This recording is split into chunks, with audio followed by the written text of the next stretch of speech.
Dites-moi comment vous vous appelez, je vous dirai qui vous êtes. Ou pas.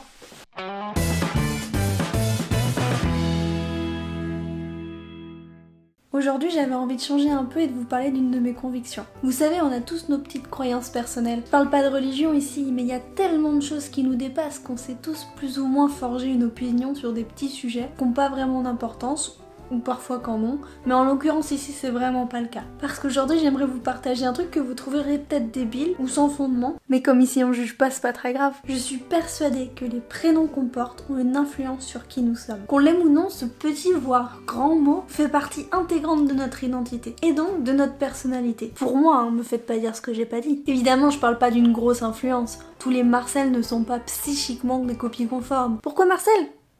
Aucune idée. Non, la personnalité de chacun est un mélange de tellement de choses que ça serait une aberration de le résumer à un prénom. Mais je pense quand même qu'il a une part d'influence. Petite la part, hein, mais présente. Prenons mon exemple. Parce que bon, si je me bornais à du général, la vidéo s'arrêterait ici et ça rentrerait presque dans un tweet. Déjà, petite fun fact, enfin plutôt fact que fun, parce que bon, mon vrai prénom c'est Manon. Mais c'était pas très facile de faire un jeu de mots avec ce prénom, alors j'ai choisi l'IA. J'étais plutôt contente jusqu'à ce que je vois à quoi était relié ce prénom sur YouTube, mais bon, tant pis. J'ai été chercher sur internet les différentes significations et elles sont à peu près toutes identiques. À peu près. Je vous mets le lien du site qui m'a servi pour cette vidéo dans la description pour ceux qui sont curieux. Bon, déjà j'ai appris que Manon était à l'époque un mot commun qui voulait dire à peu près prostituée. Je me serais bien passée de cette information. Alors, vive, communicative et adaptable. Vive, je sais pas trop si on peut dire ça. Communicative, ça beaucoup trop. Et adaptable, ouais, ça un peu. Manon et Dor, je savais même pas que c'était un prénom, mais c'est sympa. Elles sont sympathiques et charmantes. À vous de me le dire. Tout en demeurant réservée, ou pas. Elles se montrent sociables. Pas franchement dès le début, après ouais. Elles ne sont ni trop introverties, ni trop extraverties. Elles ont des facultés d'expression, aiment échanger et discuter. Là j'aurais bien du mal à dire le contraire, c'est quand même le but de cette chaîne.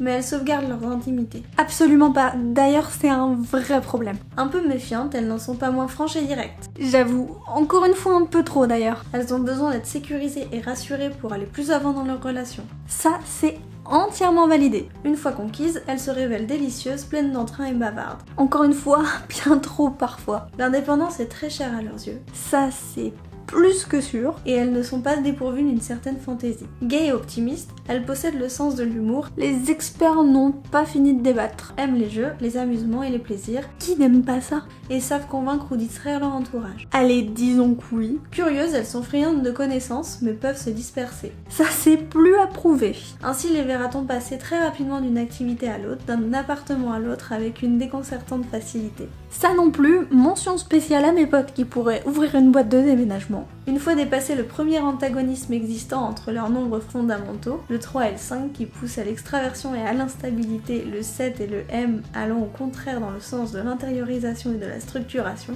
Manon et Dor sauront composer une personnalité complète faite d'opposition, de contradictions et de nuances, soit un tout extrêmement riche. Enfant, il faut surveiller leurs tendances instables et superficielles. Faudrait que je demande à ma mère. Les activités créatives ou théâtrales sont conseillées, ainsi que l'apprentissage des langues. À ça, je suis complètement passée à côté. Bon, maintenant que j'ai perdu les 3/4 de mes viewers, des bisous à ceux qui sont encore là, conclusion. Évidemment, c'est assez généraliste, mais si on reprend ma théorie du début qui dit que les prénoms ont un infime impact sur notre personnalité, ça reste assez logique. On reste sur une majorité de choses vraies, donc deux possibilités. Soit j'ai raison dans ce que je crois et le prénom influence une partie de notre personnalité d'une manière complètement indéfinie, soit c'est complètement du bullshit que j'y vois bien ce que je veux, parce que c'est impossible qu'un prénom décidé par de tierces personnes, même si ce sont celles qui t'ont conçu, ait un impact sur ta personnalité. Et vous croyez quoi?